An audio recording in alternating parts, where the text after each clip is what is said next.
বাবা সাহেব আম্বেদকর এডুকেশন ইউনিভার্সিটির আন্ডারে যে বিএড কলেজগুলি আছে, ফরম্যাট অনুযায়ী আজকে আপনাদের বিএড কোর্স নিয়ে আলোচনা করছি। তার আগে বলি, আমার বিএডের semester 1, semester 2, semester 3, semester 4 practicum বই আছে। সেই প্র্যাকটিকাম বইগুলি আপনারা অবশ্যই কলেজটির থেকে পেয়ে যাবেন। তার সঙ্গে বলি, আপনারা অনেকেই ভিডিওর পিডিএফ নিতে চান, তাদের ক্ষেত্রে বলি, এই ভিডিওটির পিডিএফ ফাইল ডেসক্রিপশান বক্সে দেওয়া রয়েছে। পিডিএফ ফাইলটির পাসওয়ার্ড ভিডিওর মধ্যে রয়েছে, আপনারা ভিডিওটি দেখুন। আজকে বিএডের একটি মাইক্রো টিচিং নিয়ে আলোচনা করছি।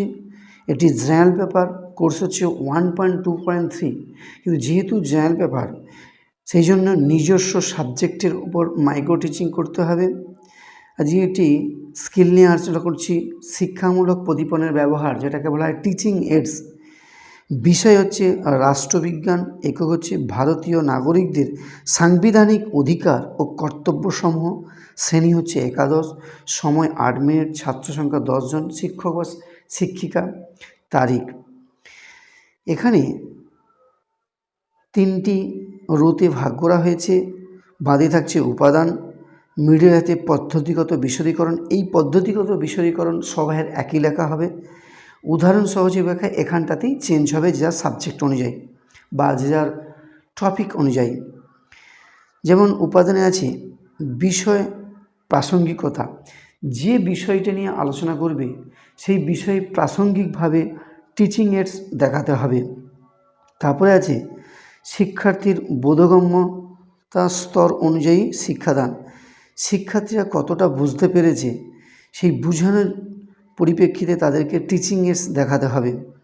তারপরে আগ্রহ সৃষ্টি ও চিন্তনের উল্লেখ, শিক্ষার্থীদের যাতে আগ্রহ সৃষ্টি হয় সেটা উদাহরণ সহজে ব্যাখ্যাতে সেই ধরনের চিত্র বা চার্ট বা মডেল দেখাতে হবে।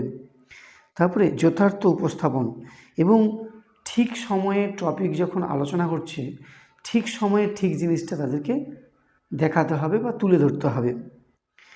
তারপরে আছে উপকরণের যথাযোগ্য ব্যবহার, যে উপকরণটা উনি বানাবেন, চার্ট হোক, চিত্র হোক, মডেল হোক, সেটা অবশ্যই যথাযোগ্যভাবে ব্যবহার করতে হবে। তারপরে থাকছে 7 স্কেলের শিক্ষামূলক প্রদীপনের যে ব্যবহার, তার প্রথম পর্যবেক্ষকের মতামত এবং দ্বিতীয় পর্যবেক্ষকের মতামত থাকবে, এবং সেখানে প্রথম পর্যবেক্ষক সিগনেচার করবে, দ্বিতীয় পর্যবেক্ষক সিগনেচার করবে। আজকে এই টিচিং এইডস পলিটিক্যাল সায়েন্স বিষয়ে এখানেই সমাপ্ত করলাম মাইক্রো টিচিং।